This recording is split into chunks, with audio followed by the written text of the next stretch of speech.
explotar su primera bomba atómica en un desierto de Nuevo México el 16 de julio de 1945.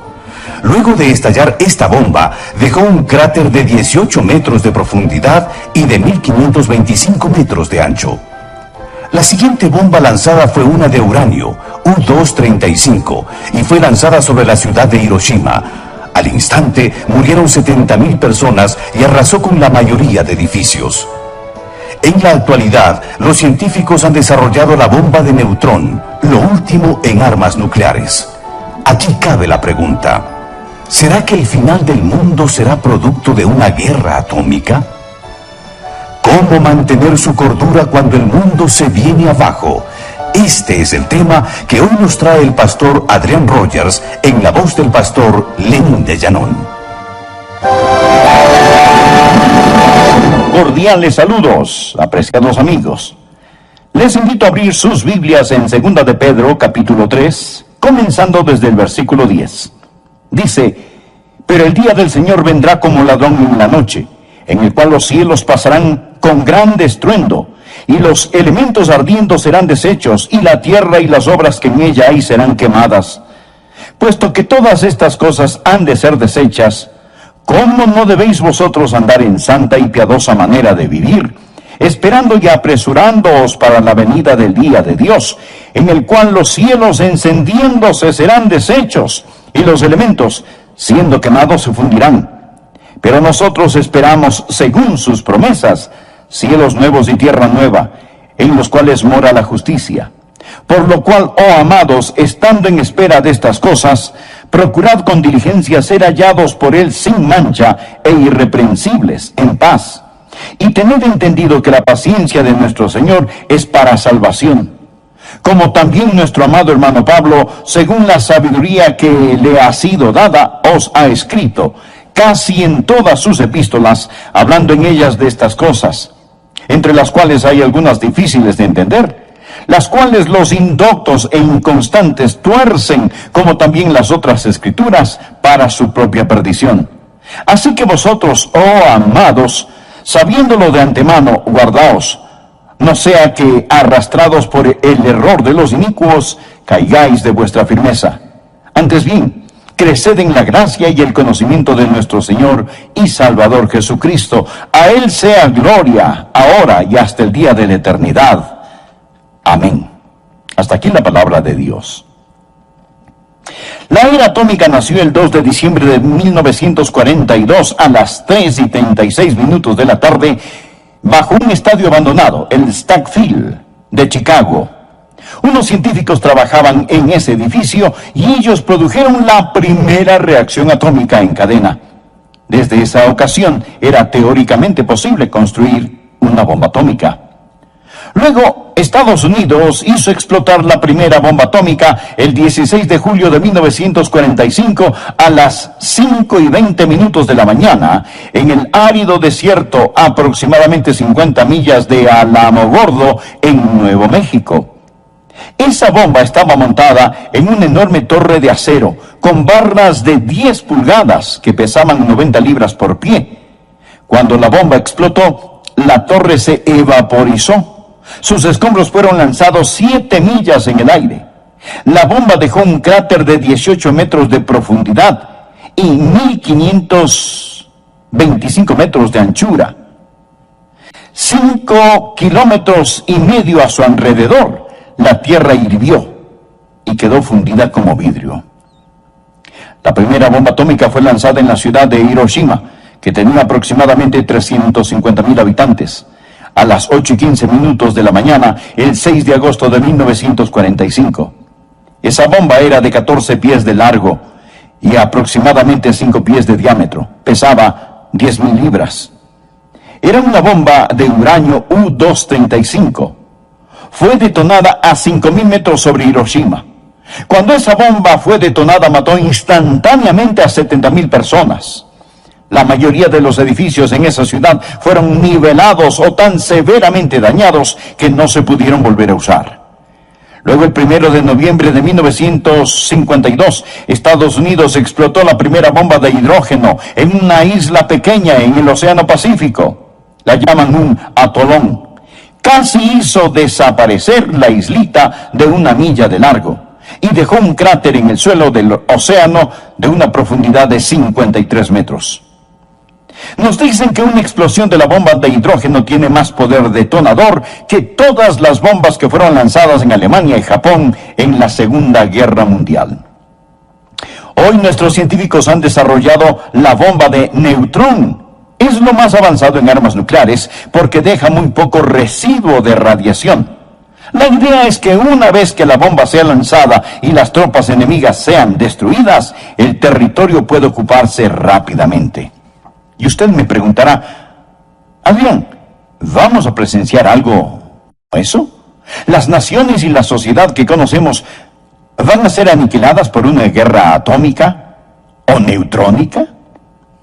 Será una explosión atómica o neutrónica, pero creo con todo mi corazón que será Dios quien apretará el botón. Y Dios lo describe en el versículo 10. Leamos nuevamente. Pero el día del Señor vendrá como ladrón en la noche, en el cual los cielos pasarán con gran estruendo, y los elementos ardiendo serán deshechos, y la tierra y las obras que en ella hay serán quemadas. ¿Ve usted la palabra elementos? Los elementos ardiendo serán deshechos. La palabra griega que se traduce elementos habla de los componentes que unen la materia. Y creo que aquí Dios está hablando de la estructura atómica del universo, llamada los elementos. Los propios elementos, los componentes con los cuales se divide la materia, se deshacerán. Mire la palabra desecha en el versículo 11. Puesto que todas estas cosas han de ser deshechas. Deshechas es la palabra luo, que literalmente significa desatar o soltar. Por ejemplo, Juan el Bautista dijo de Jesús: viene tras de mí el que es más poderoso que yo, a quien no soy digno de desatar la correa de su calzado. Lázaro salió de la tumba envuelto en vendas y Jesús dijo: desatadle y dejadle ir. Es la misma palabra. Es decir, estos elementos que constituyen la materia serán desatados. Existe algo que los mantiene unidos, que se desatará.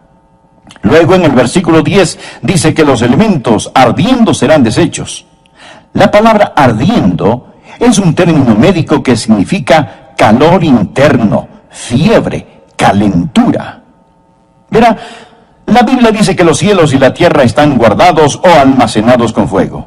En el versículo 7, pero los cielos y la tierra que existen ahora están reservados por la misma palabra, guardados para el fuego. Literalmente significa que los cielos y la tierra ahora mismo están almacenados con fuego. La naturaleza nuclear del universo está toda compuesta de electricidad, que es fuego o cargas eléctricas. Está almacenada con fuego. Y cuando todos los elementos sean desatados en una espectacular reacción en cadena, los cielos y la tierra se quemarán con su propio calor interior. Bueno, tal vez no llegue a ser como estoy diciendo, pero amigo, ocurrirá. Pedro nos habla a usted y a mí en el versículo 11 cuando dice: puesto que todas estas cosas han de ser deshechas, o sea, todo será destruido, ¿cómo no debéis vosotros andar en santa y piadosa manera de vivir? Observe que no es una pregunta, es una exclamación. Él está diciendo, ¿qué clase de personas debemos ser? Él no está haciendo ninguna pregunta. La palabra manera realmente significa de otro modo.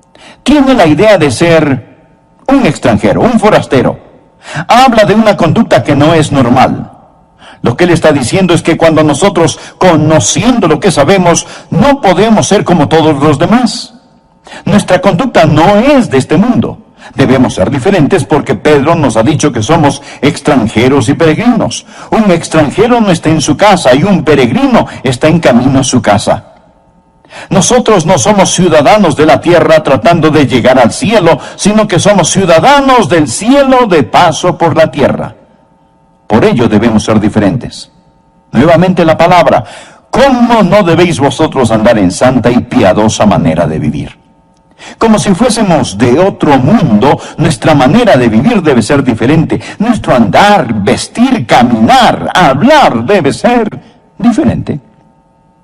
No estoy diciendo que debe ser raro, que Dios nos lo permita.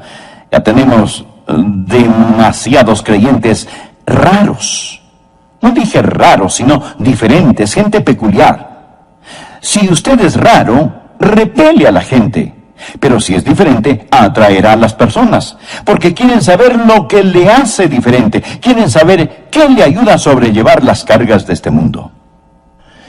Luego nos dice que debemos andar santa y piadosamente. La palabra santa habla de nuestro carácter y piadosamente habla de nuestra conducta. Esa es la manera en que nosotros debemos vivir. Pero cuando se habla de santidad, muchos se ponen nerviosos. Es decir, si le pregunto a mi congregación, ¿cuántos quieren ir al cielo? ¿Cuántos quieren ser felices? ¿Cuántos desean estar saludables? ¿Cuántos desean tener riquezas? ¿Cuántos anhelan ser sabios? Levanten su mano. Todos queremos todas estas cosas, pero no muchas personas dirán, yo quiero ser santo. La palabra santo pone un poco nerviosos a los creyentes y a los no creyentes los ofenden. A este mundo no le gusta la palabra santo. De hecho, cuando se quieren burlar de usted, lo llaman santulón o santurrón. Ellos ridiculizan la santidad. ¿Cómo no debéis vosotros andar en santa y piadosa manera de vivir? Habla de nuestra conducta. ¿Qué significa literalmente la palabra santo? Significa estar separado, ser diferente, apartarse para un propósito especial. Yo no me pertenezco a mí mismo. No soy mi propio dueño. Yo pertenezco al Señor. La santidad no es tener una actitud de superioridad hacia otros, simplemente ser diferente.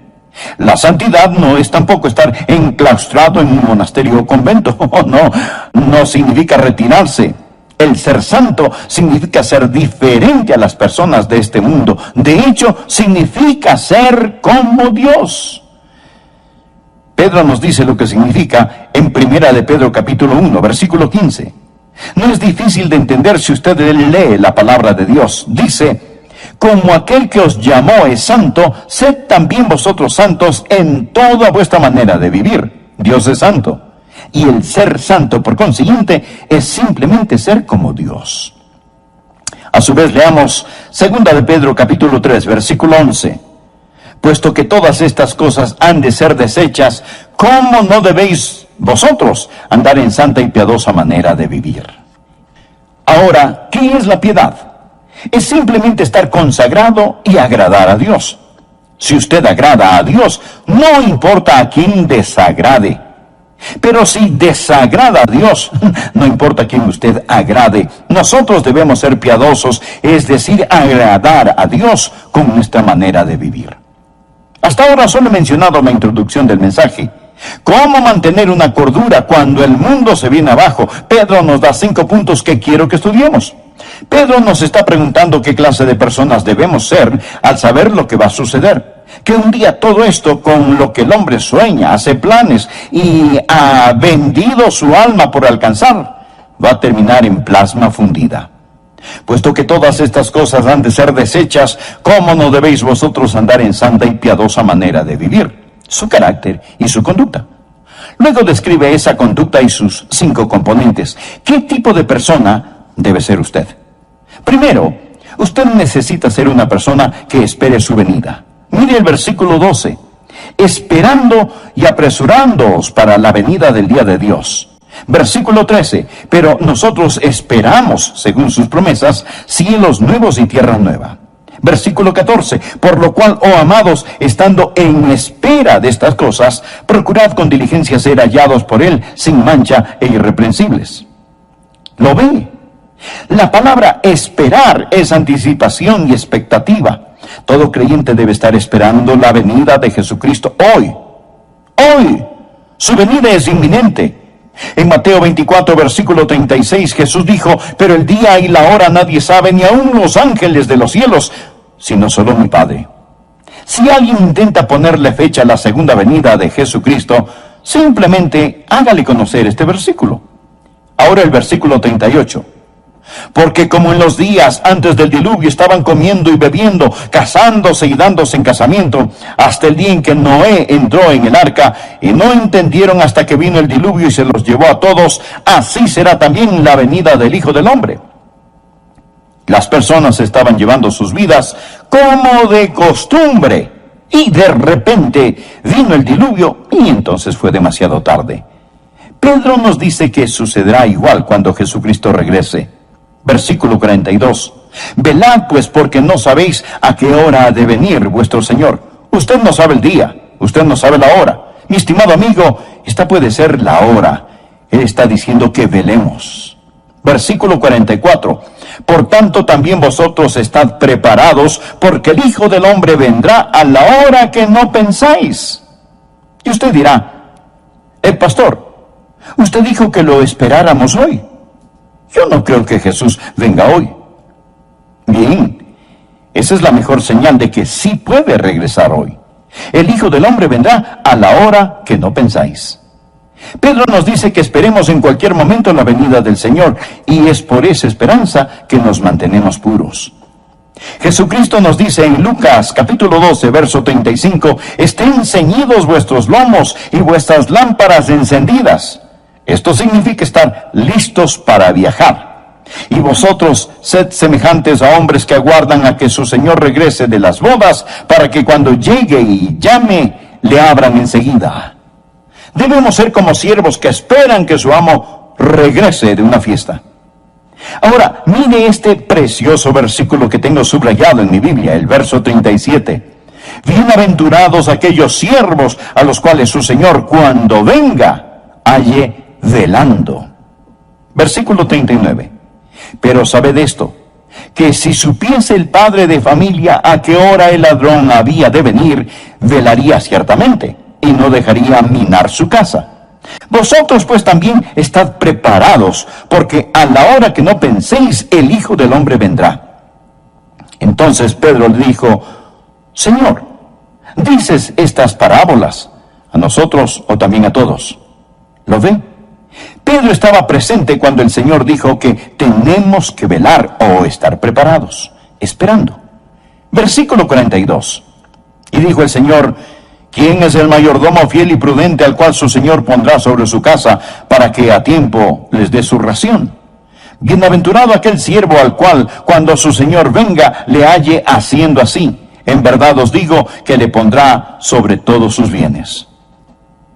Ahora, escuche lo que dice el versículo 45. Mas si aquel siervo dijere en su corazón, mi Señor tarda en venir, y comenzare a golpear a los criados y a las criadas, y a comer y beber y embriagarse, vendrá el Señor de aquel siervo en día que éste no espera, y a la hora que no sabe, y le castigará duramente, y le pondrá con los infieles. Esta parábola simplemente está diciendo, mi estimado amigo, que esté listo, esperando la venida del Señor en cualquier momento. Hace mucho tiempo leí acerca de las dos niñas que esperaban el bus escolar. Una le dijo a la otra, entiendo que el comité escolar va a visitar nuestra aula uno de estos días. La otra le respondió, bien, si eso es cierto, la próxima semana voy a limpiar mi escritorio. Entonces la primera le preguntó, pero, ¿y si vienen esta semana? Bueno, entonces lo limpiaré al final de la semana. La primera le volvió a preguntar, ¿pero qué y si vienen hoy? Entonces, pensándolo bien, apenas llegue lo limpiaré y lo mantendré limpio, fue la respuesta. Amigos, no sabemos cuándo Jesucristo regresará, pero esté esperando su venida. Número 2, no solo debe esperar su venida, sino que usted necesita ser una persona que apresure su venida. Por favor, mire el versículo 12. Esperando y apresurándoos para la venida del día de Dios. La palabra apresurándoos para la venida significa apresurar su venida. Verifiqué con Vincent, un erudito del idioma griego, y él dice que esta palabra apresurándoos literalmente significa causar que el Señor, el día del Señor, venga al ayudar a cumplir las condiciones sin las cuales no puede darse. La oración es una de las cosas que hará que Jesús venga más rápido. ¿Qué fue lo que nos dijo Jesucristo que oráramos? En Mateo capítulo 6, versículo 10, nos enseñó a orar: venga tu reino, hágase tu voluntad, como en el cielo, así también en la tierra. Y esto va a pasar, nada puede detenerlo, mas se nos dice que oremos para que suceda. Amigo, Dios implora las oraciones de su pueblo para realizar su obra, y nosotros podemos apresurar la venida de Jesucristo al orar por ello. Esa es la razón por la cual la Biblia termina con una oración: sí, ven, Señor Jesús. Otra forma de acelerar la venida de nuestro Señor Jesucristo, no solo a través de la oración, sino a través de la evangelización. La Biblia dice aquí que la única razón por la que Jesucristo no ha venido todavía es porque espera que más personas sean salvadas. Mire el versículo 9. El Señor no retarda su promesa, según algunos la tienen por tardanza, sino que es paciente para con nosotros, no queriendo que ninguno perezca, sino que todos procedan al arrepentimiento. El versículo 15 dice: y tened entendido que la paciencia de nuestro Señor es para salvación. Ahora, por favor, una ambos versículos. El Señor no tarda en cumplir su promesa, sino que el Señor es paciente para con nosotros. ¿Y qué es la paciencia de Dios? Él no quiere que nadie perezca. Su paciencia es para nuestra salvación. Hechos capítulo 15 cuenta cómo Dios desde el principio escogió de entre los gentiles un pueblo para su nombre, y que después regresaría y reconstruiría el tabernáculo de David. ¿Qué significa esto? Simplemente significa que Dios ahora mismo está en un programa de construcción. Él está edificando la esposa, la iglesia del Señor Jesucristo. Hay un número conocido solo por Dios, y cuando esa última persona se salve, entrará la plenitud o la totalidad de los gentiles, y Jesús regresará por su novia.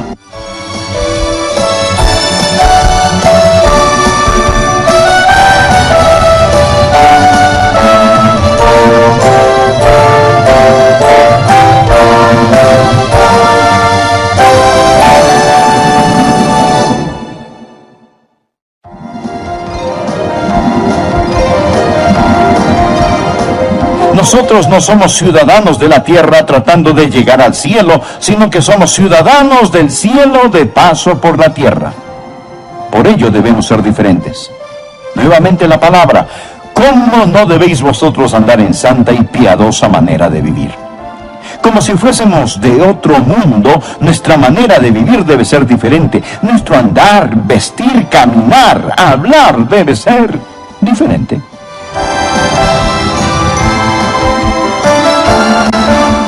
Hola y bienvenidos a El Amor que Vale, con el profesor y pastor Dr. Adrián Rogers en la voz del pastor Lenín de Llanón.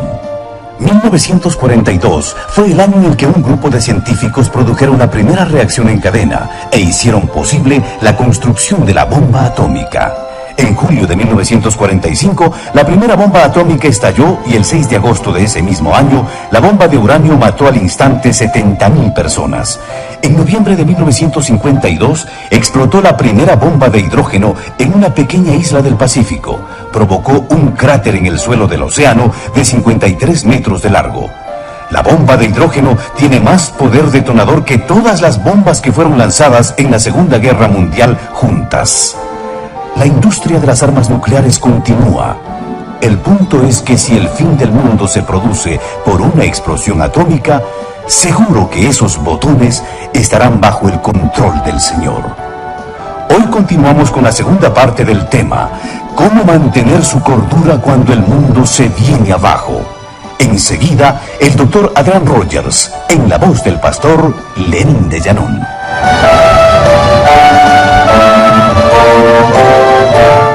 La palabra santo pone un poco nerviosos a los creyentes y a los no creyentes los ofenden. Es decir, si le pregunto a mi congregación, ¿cuántos quieren ir al cielo? ¿Cuántos quieren ser felices? ¿Cuántos desean estar saludables? ¿Cuántos desean tener riquezas? ¿Cuántos anhelan ser sabios?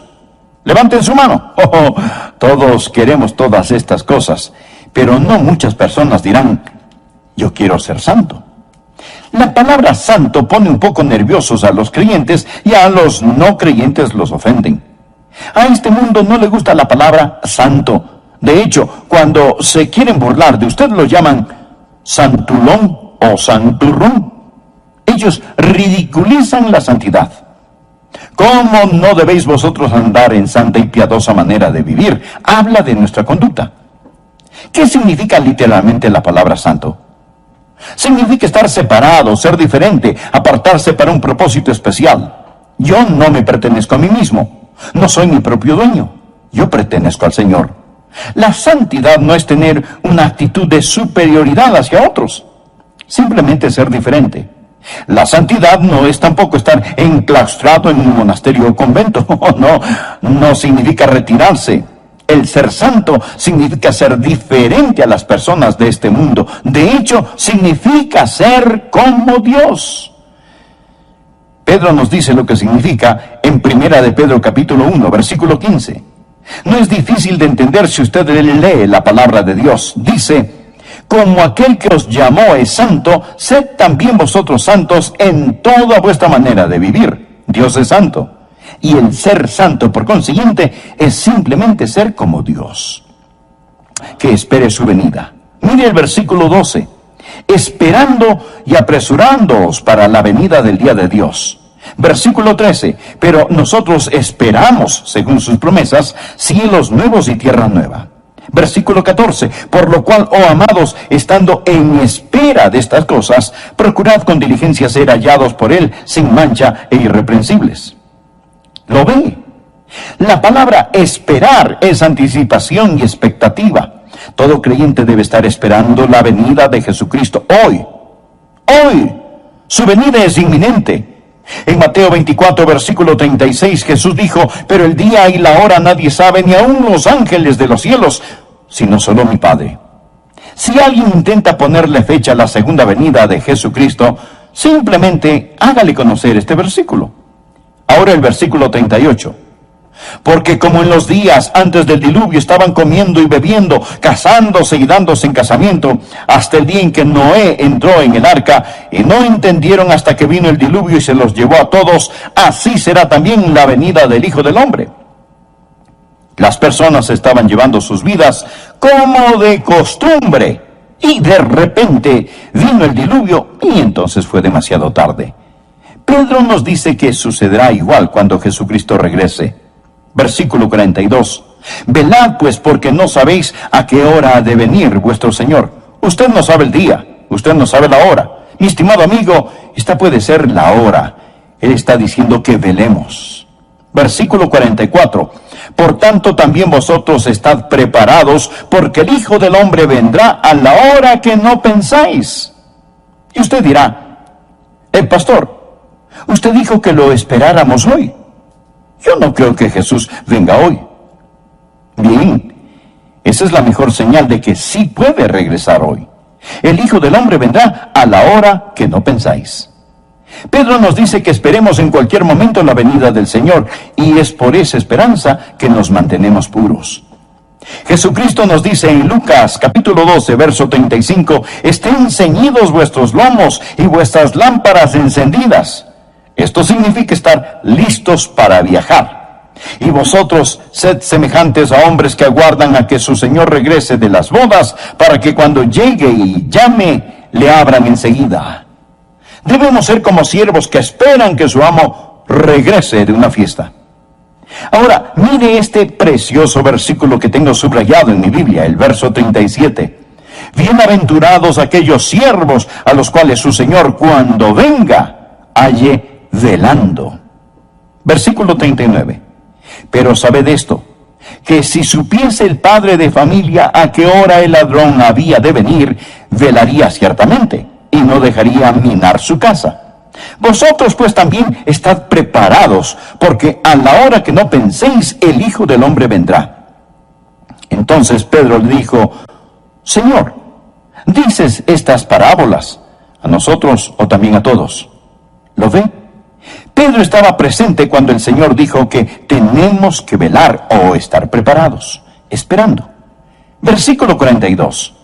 Y dijo el Señor: ¿quién es el mayordomo fiel y prudente al cual su Señor pondrá sobre su casa para que a tiempo les dé su ración?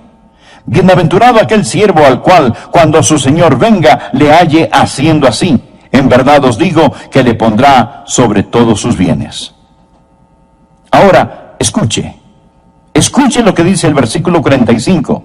Mas si aquel siervo dijere en su corazón, mi señor tarda en venir, y comenzare a golpear a los criados y a las criadas, y a comer y beber y embriagarse, vendrá el señor de aquel siervo en día que éste no espera, y a la hora que no sabe, y le castigará duramente, y le pondrá con los infieles.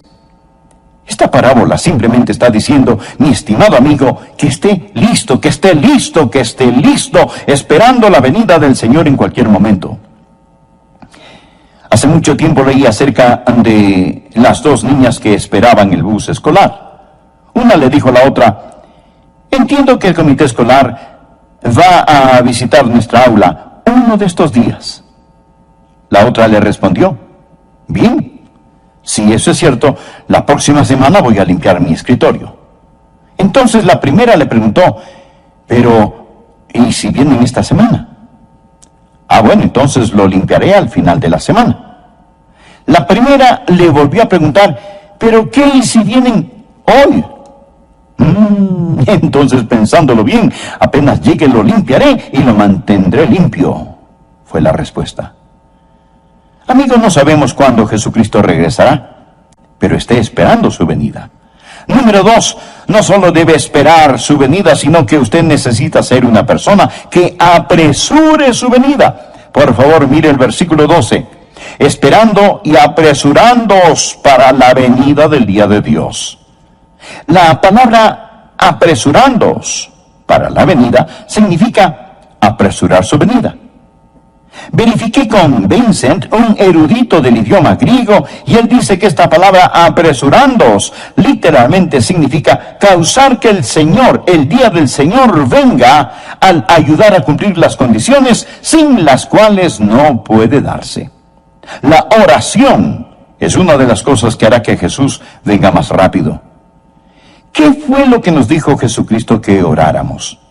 En Mateo capítulo 6, versículo 10, nos enseñó a orar, venga tu reino, hágase tu voluntad, como en el cielo, así también en la tierra. Y esto va a pasar, nada puede detenerlo, mas se nos dice que oremos para que suceda. Amigo, Dios implora las oraciones de su pueblo para realizar su obra, y nosotros podemos apresurar la venida de Jesucristo al orar por ello. Esa es la razón por la cual la Biblia termina con una oración. Sí, ven, Señor Jesús. Otra forma de acelerar la venida de nuestro Señor Jesucristo, no solo a través de la oración, sino a través de la evangelización. La Biblia dice aquí que la única razón por la que Jesucristo no ha venido todavía es porque espera que más personas sean salvadas. Mire el versículo 9. El Señor no retarda su promesa, según algunos la tienen por tardanza, sino que es paciente para con nosotros, no queriendo que ninguno perezca, sino que todos procedan al arrepentimiento. El versículo 15 dice, y tened entendido que la paciencia de nuestro Señor es para salvación. Ahora, por favor, ambos versículos. El Señor no tarda en cumplir su promesa, sino que el Señor es paciente para con nosotros. ¿Y qué es la paciencia de Dios? Él no quiere que nadie perezca. Su paciencia es para nuestra salvación. Hechos capítulo 15 cuenta cómo Dios desde el principio escogió de entre los gentiles un pueblo para su nombre, y que después regresaría y reconstruiría el tabernáculo de David. ¿Qué significa esto? Simplemente significa que Dios ahora mismo está en un programa de construcción. Él está edificando la esposa, la iglesia del Señor Jesucristo. Hay un número conocido solo por Dios, y cuando esa última persona se salve, entrará la plenitud o la totalidad de los gentiles, y Jesús regresará por su novia. Tal vez hoy se salve la última persona. ¿Quién sabe, amigo? Puede ser quizás usted al escuchar este mensaje. Debemos trabajar por su venida, principalmente a través de la oración. Sí, ven, Señor Jesús. Y el ganar almas o evangelización, porque cuando traemos almas a Cristo, aceleramos su regreso. Número 3.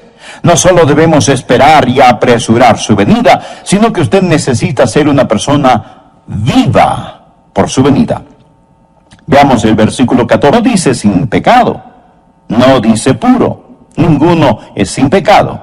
Si decimos que no tenemos pecado, nos engañamos a nosotros mismos y la verdad no está en nosotros.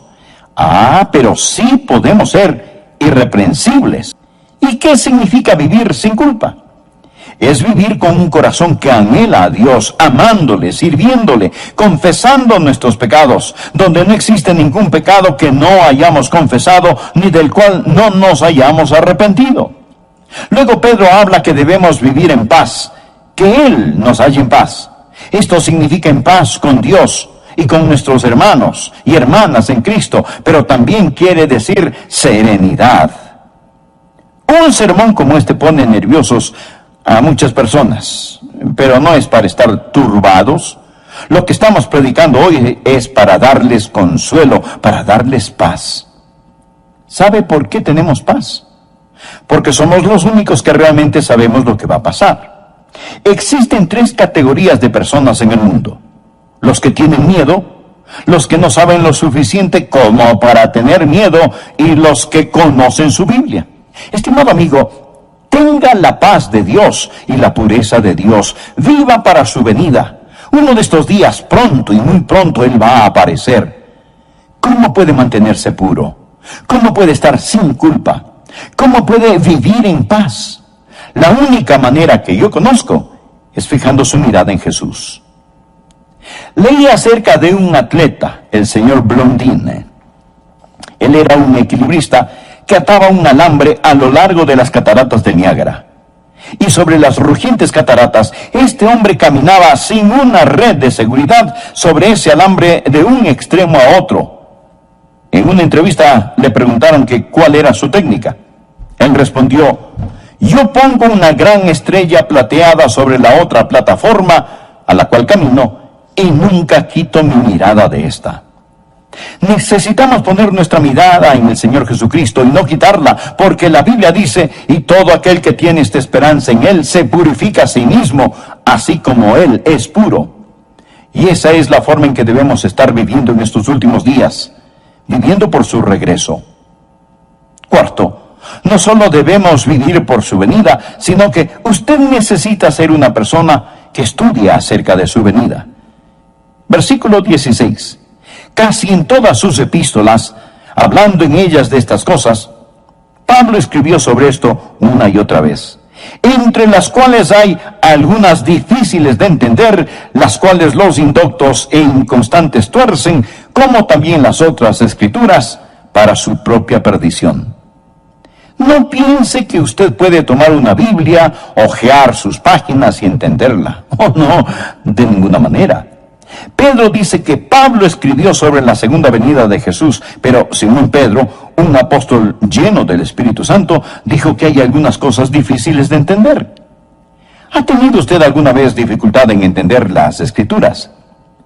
Permítame decirle, mi amigo, que está en buena compañía. Simón Pedro dijo: hay algunas difíciles de entender, pero ahora preste atención, las cuales los indoctos e inconstantes tuercen, como también las otras escrituras, para su propia perdición. Los indoctos o ignorantes e inconstantes o inestables a veces tuercen las escrituras. La palabra tuercen literalmente significa poner a una persona en un potro de tortura, como se hacía en los tiempos medievales. Es lo que algunos hacen con la palabra de Dios. Ellos usan su propia cámara personal de tortura, con su ignorancia y su inestabilidad, y toman la palabra de Dios y la tuercen. Usted puede hacer que la Biblia diga lo que sea. La ilustración clásica: Judas salió y fue y se ahorcó. Haga lo mismo, y lo que vas a hacer, hazlo más pronto. Todas estas son escrituras, pero la Biblia no dice que se ahorque. Esto es torcer la Biblia para hacer que diga lo que no dice. No solo debemos esperar, apresurar su venida y vivir por su venida, mas también necesitamos estar aprendiendo acerca de su venida. En 2 de Timoteo leemos: procura con diligencia presentarte a Dios aprobado, como obrero que no tiene de qué avergonzarse, que usa bien la palabra de verdad. Porque con la palabra no se juega. Mire lo que dice: entre las cuales hay algunas difíciles de entender, las cuales los indoctos e inconstantes tuercen, como también las otras escrituras. Ahora escuche, para su propia perdición. Usted está jugando.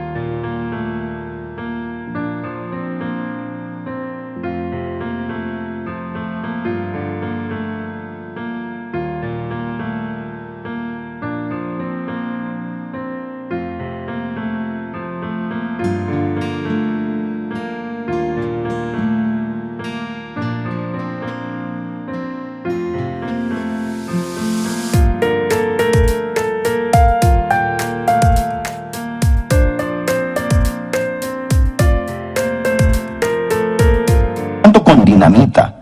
Esta explotará y lo destruirá. Es una espada de dos filos. Es un condimento de vida para vida o de muerte para muerte. Por último, usted necesita ser una persona que mantiene su firme posición hasta su venida. Versículo 17. Así que vosotros, oh amados, sabiéndolo de antemano, guardaos, no sea que arrastrados por el error de los inicuos, caigáis de vuestra firmeza. Aférrese a la palabra de Dios, manténgase firme, siga la trayectoria correcta, no caigáis de vuestra firmeza. Ahora bien, Él no habla de caer de vuestra salvación. Él está hablando de caer de su firme posición. ¿Y cómo logramos no caer de nuestra firme posición? Versículo 18. Antes bien, creced en la gracia y el conocimiento de nuestro Señor y Salvador Jesucristo. A Él sea gloria ahora y hasta el día de la eternidad. Amén. ¿Sabe cuál es la forma de no caer de su firmeza? Creced en la gracia y el conocimiento. En el idioma griego literalmente dice, siga creciendo, simplemente siga creciendo, crezca en gracia y crezca en conocimiento.